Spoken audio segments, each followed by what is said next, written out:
Hello, guys, and welcome to another edition of Pink Sock Reacts, where we listen to music, watch movies, do whatever, and then we tell you what we thought of it.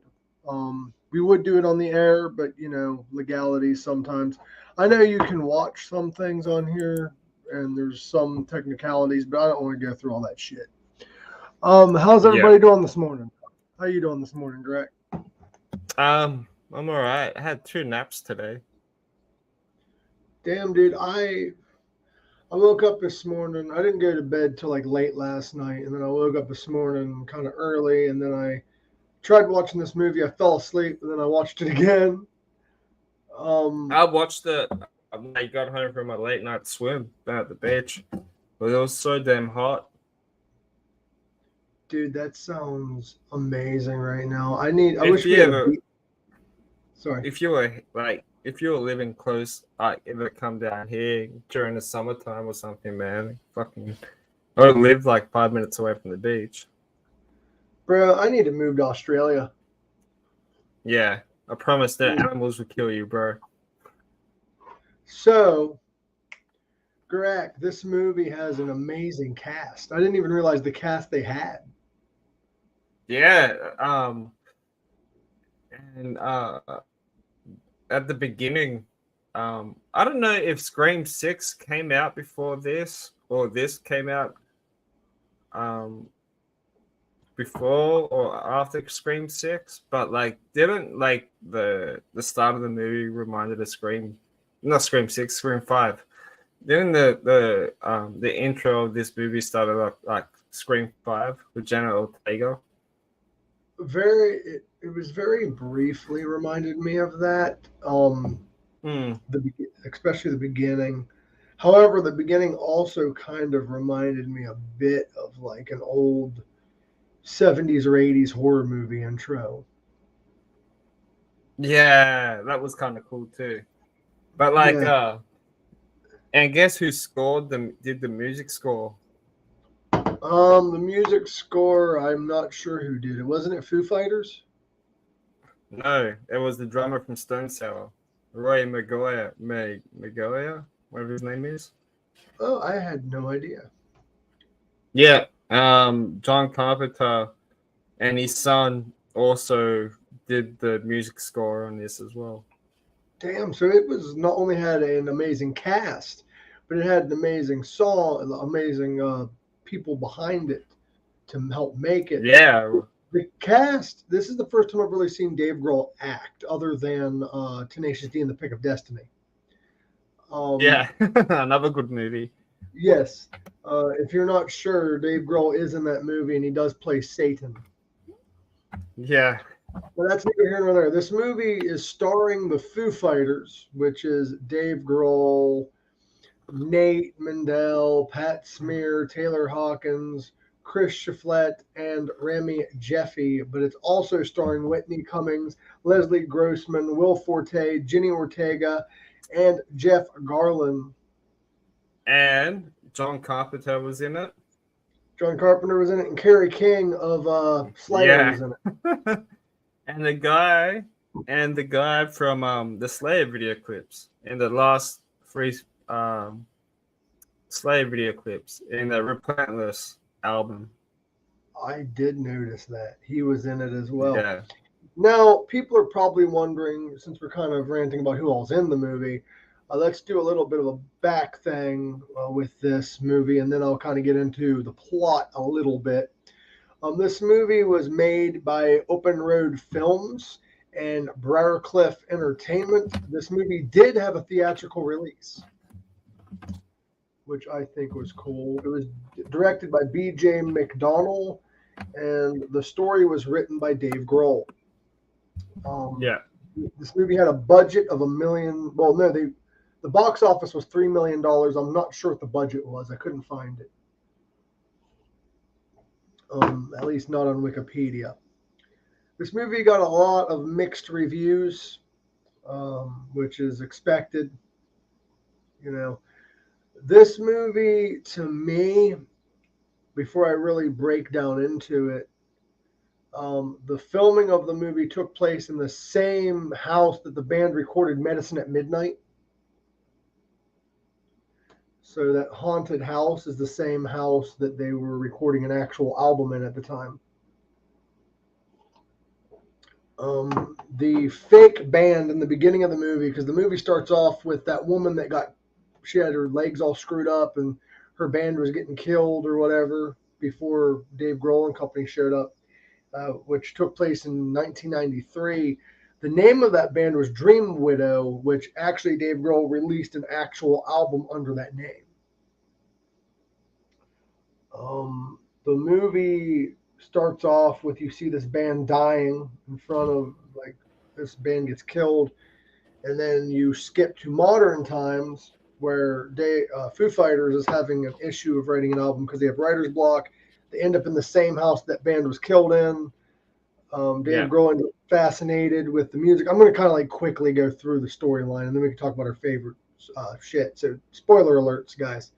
But I looked at did you say that you didn't know what was the budget for the movie? I didn't see the budget. I saw how much it made though. The budget was $3 million. So $3 million, and they earned what? $3 million. So they got their money back. So they fully got a refund. Now, this movie, as I was saying previously, it's about Foo Fighters. They end up in a haunted house, pretty much. But one of their techs, played by Kerry King, named Krug, ends up dying from being electrocuted. Yeah.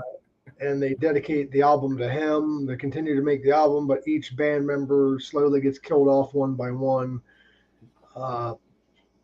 They end up having this guy that was delivering food. He gets his head chopped off, and he was trying to give a mixtape to Dave Grohl. And the movie's crazy. There's lots of violence and death. There's a scene where Dave Grohl saws two people in half, which was in the bedroom. Yeah. It was Cathy and Samantha. Yeah. Taylor Hawkins is pressured by Grohl to continue writing the song after he kills them two, which, while that's going on, Mendel and Smear are looking for this book to get rid of the curse, which, of all the movies that we have watched so far, Gorak, this is the one movie that I will give you full control and ability to say this. That was very reminiscent of Evil Dead. Oh, yeah. With the book? With the book, yeah, with as the well? Book and the record. Very similar. Yeah. You reckon this movie was kind of like, had that, the Haunted on Hill House and like Evil Dead vibe? Yes, it had. But it's very comedy horror. Yes, it had a vibe of those two, but also with a little bit of Scream in the mix. It did a bit. It kind of also reminded me of, and this is because of the fact that everybody's playing themselves, it kind of reminded me of This Is the End a little bit. Yes. Is that the one with Seth Rogen? Yeah, where everybody's playing themselves in a post-apocalyptic world. Yeah. This ain't the same storyline, but it's very similar in that sense. Yeah. I agree on that. Another great movie. But even Dave Grohl was saying, and he even admitted that it's a B-graded horror movie. But I'm pretty sure he was saying in an interview, he was saying that don't expect it to be a blockbuster Hollywood movie. Bro, it's a B-rated flick. Kind of like, he kind of did with it, not in a serious way, but he kind of did what Rob Zombie did, but in a comedic way. Made a B-rated horror film. And honestly, I would love to see this spawn into like a sequel or something. I could see that happening, maybe. Because since like Dave Grohl was like the only he was like the only remaining actor. But because I watched this last night when I came back from my swim and shit, and I forgot how funny the whole movie was at the same time though. I loved this movie, and I found it kind of funny that Dave Grohl was the last surviving member, and he ended up releasing a solo album and like was performing live, and they kind of opened up for a sequel because he was still like possessed. But you reckon if they ever... Well, sorry, dude. Go ahead. Oh, no, I was going to say, if wouldn't it be good if they did a sequel, though, and then, like, all the dead members came back as demons? That would be fucking cool. And they like haunt Dave Grohl as he's trying to pursue his music career as a solo. Yeah. You know what they should. You know what they should do? What's that? The next one should be them crooked vultures. I could see that happening too. Eh? Just do each band that Dave Grohl's been in. Then crooked vampires. Now, overall, though, Greg, this reminded me of, like you said, Evil Dead, Haunted House on the Hill, Scream, but it also was kind of standalone film. It was mocking and making fun of like different movies. It was kind of like Scary Movie, but it wasn't. It was its own thing, bloody. But it wasn't. It also kind of reminded me of Brutal Legend a little bit, like the game. Yes, yeah. Like a little bit, if that makes any sense at all. Yeah. But bro, this movie is not what I expected. I kind of not in that high level of violence though. I didn't expect that much violence. I did not expect people being sawn in half. But I also didn't expect this movie. Nothing against Grohl or anything, but usually when bands release movies like this, especially of this style, I didn't expect it to be this good. No, for a B-grade movie as well. I think it was like this was like one of the best B-grade horror movies that came out that year. I don't know if I'd take it that far, but I would say that it is one of the best. Yes, one of the best. And as like Dave Grohl as a music writer, song, guitarist, drummer, whatever. Like he's also the whole band acted well in that movie. Like when bands they like for example like Kiss meets the Phantom Park, and like the acting wasn't that great, but the acting with these guys were good. The acting was pretty good. Some of the actors was a little off, but this isn't Dave Grohl's first rodeo with acting, though, so I expected him to be all right. The rest of the band members I was kind of iffy about when I was going into this. Now, the soundtrack was incredible on this album, as we mentioned earlier. On this movie, I mean. And the movie was rather long for a B-rated horror film. Yeah, it was close to almost 2 hours or something like that. Yeah, like it was like your typical horror movie length for nowadays. Now, I'm going to go through what other people rated it. We don't really pay attention to that very often, but it's just curiosity kind of thing. Rotten Tomatoes gave it a 56%. Yeah, out of 100. Which was a rating of 5.3 out of 10. According to them, Studio 666 doesn't quite take its horror comedy hybrid to 11, but if you're in the mood, this cheerfully over-the-top outing is a lot of fun. According to Metacritic, the movie got a 50 out of 100 based on 26 critics. They stated that it was mixed or average reviews. Post-Track gave it a 66%. With 46% saying they would definitely recommend it. Bloody Disgusting, they stated that the movie was an entertaining jam session full of gore, laughs, and enduring moments between the band. So, like, there's some people that liked it, some people that didn't like it. But like Dave Grohl said, don't expect it to be a Hollywood blockbuster movie. Peter Bradshaw of The Guardian gave the movie 1 star. Huh. Here's what he said, and I think this is a stupid argument, but I'm going to put it out there. Yeah, go for it. He stated sadly conforms to the horror comedy tendency of being neither properly scary nor properly funny. He found the movie disconcerting that the premise involved violent and horrible things that happened back in the 90s. He basically stated that the movie shouldn't have included suicide because of Grohl's former bandmate Kurt Cobain. I think that's stupid. That review is not really that valid in my honest opinion, because it wasn't showing somebody who looked like Kurt doing it. They weren't making fun of it. It was just part of a goddamn horror movie.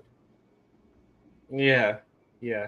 Critics these days, man, most of the time they don't know what they're on about. It's always the fans that know what they're on about. Yeah, and the thing is, I want to see these critics do better. Yeah, some would never change. And depending on the movie as well. So, what do you rank the movie yourself, Gorak? I give it a 7 out of 10. 7 out of 10. I give it about. It was an enjoyable movie. It was an enjoyable movie, and I totally agree with that. And I give the movie about a 7.5, bro. Yeah, like this movie is suitable for date night. It is great for a date night, bro. Put it on after you're done, porking it down, or while you're doing it, while you're and you can just watch. Yeah. Stuff and shit. Yeah, man, because you don't want to do it before, you would just be not in the mood, and she'll probably just tell you you're a freak, get out. Exactly. And also, bro, I did not realize this until I was watching this movie. They mentioned that Foo Fighters is a rock and roll Hall of Fame band. Yeah. I didn't realize they got inducted in 2021 because I don't really pay attention to that stuff. Maybe. Yeah, they did. I can't remember who was in the class. I think it was Judas Priest or something like that, or Kiss. I can't remember. I forget who it was, but they dedicated their set to Taylor Hawkins, and they were joined with Paul McCartney. Yes. Yeah. So this was pretty much Taylor Hawkins' last appearance. Last appearance in a video format, but his last drumming appearance was recently on Iggy Pop's album, I do believe. Yeah. Oh yeah, because Iggy Pop did do a latest album, didn't he? He did, and I think Taylor Hawkins was on it. Yeah, and he was on Ozzy's album as well. Yes, he was on Ozzy Osbourne's album recently. The last album he was ever on was Every Loser by Iggy Pop. Yeah. And right before that was Patient Number 9. His last ever appearance while he was alive was on Elton John's album, I think. Ah, okay. It was either that or Foo Fighters' last album. No. Medicine at Midnight. Yeah, but I think he started. I could be wrong, but I'm pretty sure he started doing some of the stuff off the new album that came out recently. I'm not too sure. Which one was the new album that just came out? The one that we reviewed a few months ago. Yeah, at Midnight. Taylor Hawkins played all the drums on that. Oh, really? Oh, yeah. Sorry, yeah. I got mixed up. It's been a while, since I've. Dave Grohl played drums on the unfinished tracks. Oh, okay. According to Wikipedia, Taylor Hawkins played drums on actually all tracks except 5 because they didn't have drums on track 5. For some reason, I thought when we did that review, it was Dave Grohl that played drums on that album because Taylor Hawkins wasn't around anymore. Yeah, that's what I thought. I thought they were still recording that album. Bro, we just got Mandela affected by an album that we reviewed. Yeah. Because Somebody switched the information. Right? Because, like, I thought after Taylor Hawkins died, this album came out and it was Dave Grohl drumming. But now the information is different. What the fuck? I hate the Mandela effect, bro. Yeah. I hate it. Yeah. I'm pretty sure that's what we were saying, dude. I remembered now because we were saying that Dave Grohl played drums in that whole album. Oh, that's where we're wrong. Medicine at Midnight was the album before the last album. Wikipedia, for some reason, didn't have But Here We Are on there from this year. Okay. Oh, but here we are. See, now, yeah, there you go. But Here We Are was the one that had Dave Grohl on every track. Yeah. Playing drums.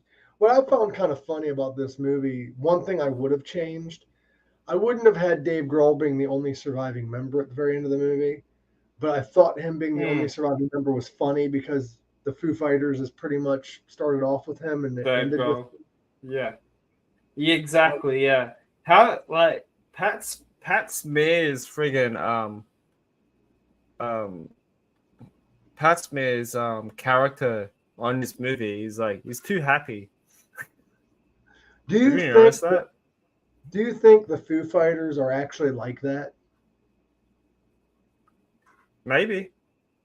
Like they're actually like their characters in this movie? Maybe. I think before the Concrete and Gold album, I know like Foo Fighters took like a really, really, really big break because Dave Grohl hit meltdown or some shit. Well, from my understanding with Dave Grohl's career, though, is like Foo Fighters was only supposed to be a one and done thing with just him. He just did it to prove that he could do it outside of Nirvana. And then he finally recruited. It became like a global thing. Yeah, and he recruited an actual band. Isn't it funny when bands do these things as like a little side project or as a joke? And then it blows That's what up. they say. And it's so many bands are like that. You know, the thing 6 a.m. You can't really choose your destiny, bro. You just have to go with it. Also, as I stated, this was not Grohl's first rodeo. He's been in actually a lot of films. I didn't realize this. Yeah. He was not only in Studio 666, but he was in an episode of The X-Files in 1996. He was in a few documentaries. He was in Bill and Ted's Face the Music. Yeah. But what's crazy is in damn near every single movie he's been in, he's played himself. Yeah. Except for Tenacious D and the Pick of Destiny and Is It Fall Yet? Yeah. Which I think is very interesting that he plays himself so damn much. Yeah. How funny when he's like, guys, I wrote this riff and it goes like this and it starts in a L. Is it the L chord? Yeah, the L chord. He created his own chord. Yeah, he goes, what is that? That's the L chord, bro. Yeah, that's not like there was like a lot of bro, and I like when it was like testing the drum snare when Kerry King was there, and he's just like hitting that snare and goes, move it out a little bit, move it out a little bit, too far.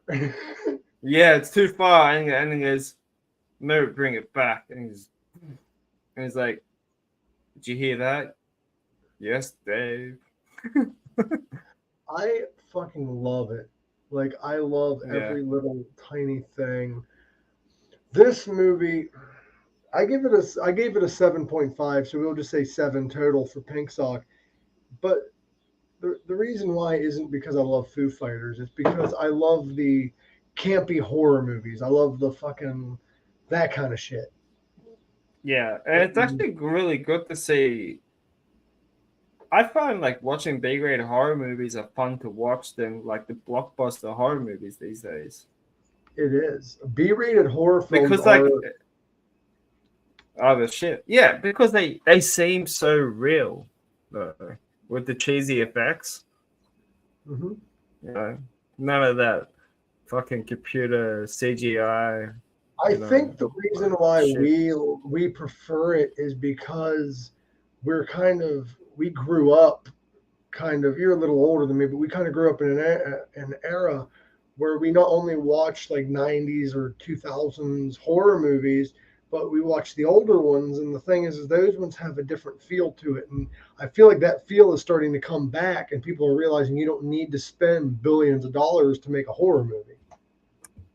You reckon? Yeah, I agree. You reckon? Rob Zombie kind of brought that back in 2000s. I think Rob Zombie was kind of the first. Well, he was the first musician to step out and make a horror movie like that, and he succeeded. With all the shit that was going down. I think that kind of opened up the doorway for other people to do that. Yeah. But just to have, of course, General Tay was going to be in it, but like, yes. Yeah, she wants to be in everything. She is in everything, bro. Yeah, I know. She's going to be in Beetlejuice too. I heard that. She's in Beetlejuice. She plays Wednesday. She's been in everything. Oh, by the way, guys. She's good as Wednesday.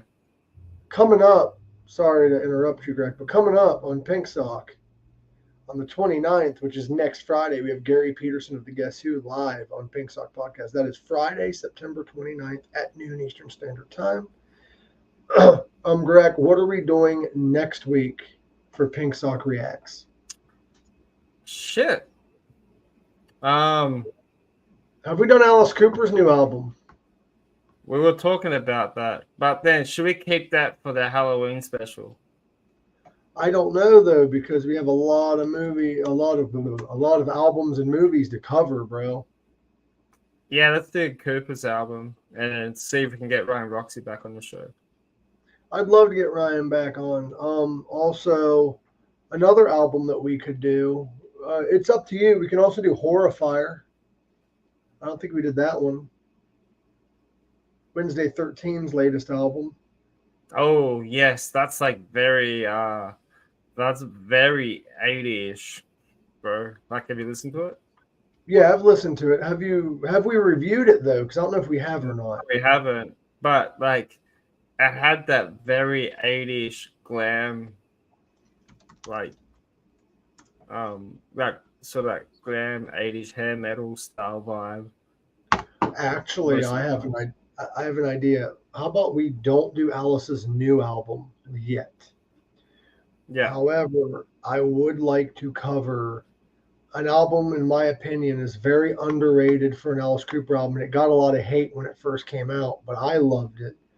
Along Came a Spider. Yes. Along Came a Spider. That should have been a movie. It should have been, and it is a very good Halloween type album. So I'm thinking we might just do that one for Halloween. Yeah, man. I like that. We'll do Wednesday 13's album on Wednesday, and then we will do whatever else we plan from there. It is spooky season, so we're doing Pink Sock React Spooky Edition starting today with Studio 666. Greg, is there anything else you want to promote or talk about? Because we are going live on Monday, guys. We're going to be talking about whatever the fuck we talk about, and then we're going to go live. I've been learning Billy Bellow songs. Yes, I saw that. Greg, tell them about what you've been doing on the Instagram.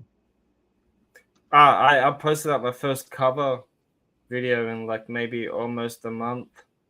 But yeah, go check out my cover of Runaway of the Sun by Billy Bellow. It's a beautiful song. I believe it's a love song, but whatever. But yeah, it's a great song, and I've learned Love Letting as well, which is another love song. But anyway. Oh, right. Dude, you know who I'd like to see touring together? The Big Three. You ready? The Big Three of ballads. You ready? All right. It should be Billy Bellow as the first opener act, and then have Ghost as the second opening act.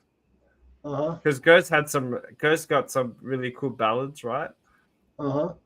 And then Michael Bolton should be the main act. Bro, you're a genius. If you can't get Did you see that? If you can't get Michael Bolton though, could you imagine Billy Vallow, and then you have Ghost, and then Rod Stewart? Yes. Or like Elton John or some shit. Yeah. If we ever do get Billy Vallow here on this podcast, I would ask him, like, dude, and I thought about this when I was taking a shit yesterday. That's okay, bro. The best ideas we ever have is while taking a shit. Let's be honest. Yeah, it does, because you're just sitting there, you're thinking, and these things just shit out of your head. But I'll be like, Valor, you should tour with Ghost. That'll be an epic tour. That would be an epic fucking tour, dude. I would love to get Billy Vallow on here. I'd love to get anybody on here, really. I don't really give a shit who you are. Yeah. But I've heard that Billy doesn't do publicity very often. He has been the last year or two, since like he was bringing out new music. But I think he starts doing it more now since he started to quit smoking and drinking, and he's not. I've watched recent interviews of him, and he seems just very chilled, like just chilled. Bro, like he does seem really chill, and that's why I want to talk to him. I want to pick his fucking brain because I love him. Fucking Jesus, I hate when that happens. Yeah, but yeah, Billy Vallow, Ghost, Michael Bolton, and call it the big three. Call it the big three, bro. I think we should honestly come up with like a big four or big three of podcasting. Yeah. Like, speaking of podcasting, I was actually thinking of doing my own, but like do it on Zoom and then just release it out on YouTube, like whenever. Dude, if you ever do your own podcasting, I will definitely promote the hell out of you. You always have my support. Yeah. And I can just have you on just like a random guest or something, and then until I can get guests on. Bro, I would gladly do that because honestly, other than my birthday, nobody has actually set me down and asked me questions or interviewed me. Yeah, it'd be like, why is your hair so damn fine? That'd be fucking perfect. If you do start your own podcast there, bro, if you need help, let me know because I do have another project I'm working on. Just so I did see that. Yes. I'm going to be doing a new podcast. I'm not leaving Pink Sock, but we might not be doing reacts after so long because I've got a lot of shit going on. We might just be doing Pink Sock Podcast and have reacts as a part of the Pink Sock Podcast. You know what I mean? Yeah. Have it just be its own thing. But Meditations of a Medicated Mind, it's just going to be me. After I take my medicine and get nice and relaxed, I'm going to give advice. I'm going to give whatever. I'm going to be philosophical. Whatever comes to my mind, I'm just going to go. I'm just going to go with it. Yeah, that sounds good. But, bro, I am excited where this shit's going because, honestly, this weekend, dude, not this weekend, but the weekend, I was at a festival and I did stand-up comedy unannounced. Yeah. It was unannounced and improvised. My buddy Louie, who put on this OVDJ camp out, decided, like, since there was issues with the soundboard for a little bit, they brought me on stage, and it was like it was planned when it wasn't. And it worked out just great. And I'm actually very proud of myself for chasing my dream and actually putting myself out there because shit's happening right now. And it feels like a fucking dream. Sometimes when things don't go to plan or unexpectedly, they always turn out the best. Yeah. And what's crazy is even with my stand-up that day, like I didn't have anything planned, but it was a lot of fun and a lot of people enjoyed it. I actually have new followers because of it. So Yeah, like, yeah, those type of things, those types of those like event things in that, uh-huh. and then when they just ask you to fill in for like whatever, like unexpected, always. I think that I've never done it. I never had that experience, but I believe like those always work out better because um, you're on the spot and you're just making shit up. You don't have to um, think about what you're going to do or say or whatever, weeks to come and then fucking get nervous over it. Exactly, dude. And I love the on the spot shit because honestly, I have stories to tell. It might not be fucking hilarious all the time, but I got stories I can just fucking tell. Yeah, yeah. So I It's just fucking, fucking tell. And it's great. if it Have you listened to Dirty?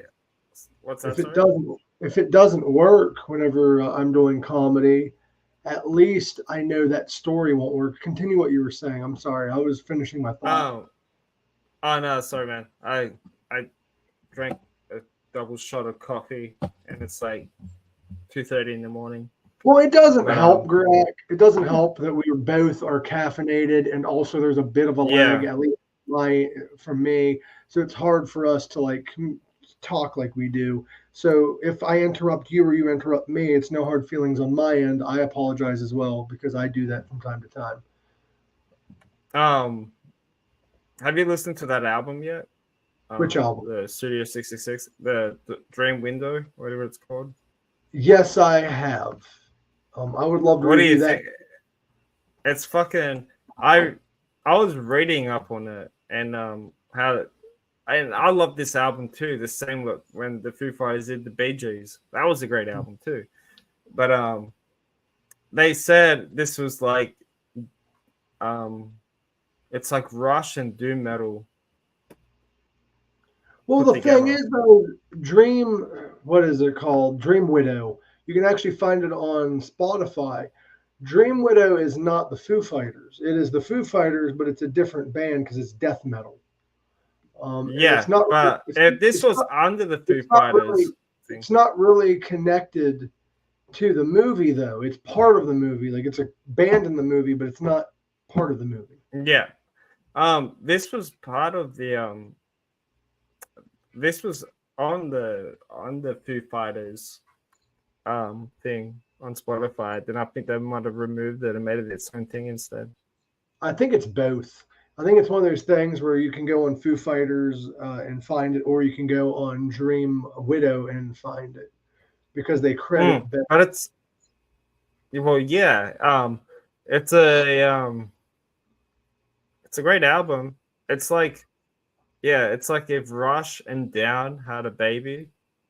Dude, that's a perfect fucking description, dude. If I ain't heard one, I love that. Yeah, Rush and Down had a baby. It's that band because it's very very stone. Like, oh, is it Kairos that Josh Homme was in? Yes. Is it Josh Homme or yes. Keenan? I can't remember. Yeah, it's like those. It sounds like one of those early fucking stoner albums. I agree, which is kind of cool. Oh, I would like to give a little shout out. Speaking of music and everything else, my buddy is over. I just met them, but they're friends of mine now. Anyone that I meet and that I get along with, I consider my friend. Yeah. WTHC Radio is a great radio station that you can find on Facebook. They play like up and coming stoner bands. Speaking of the doom metal we were just talking about and all of that. So go check out my friends over at WTHC Radio over on Facebook. They're another band not band, but another group of people that I support. I'd like to say thank you to everyone that is listening to this podcast. If you missed anything, go back, listen to it. But there are spoilers about the movie that we reviewed. Gorak. Yo. Meditations of a Medicated Mind, I am going to be announcing when the first episode is. The whole plan with this thing, though, and what I'm doing with it, I'm keeping kind of a secret until I'm able to figure out when I'm able to regularly do it. My game plan with it is either A, I'm going to release episodes weekly live like I do here, or I'm going to release episodes not live and just go live once a month. That's what Cathy Grant was doing too.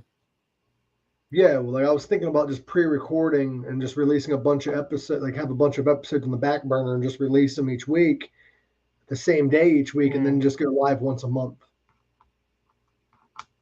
Yeah. Which I figured. I think once a month is pretty good. Yeah, once a month live, but I want to like keep episodes coming in. So that's probably what I'm going to do. Gorak, I'm probably going to go for a walk here soon, and I've had the munchies all morning, so I might get some food in me before I go for my walk. Is there anything else that you wanted to mention?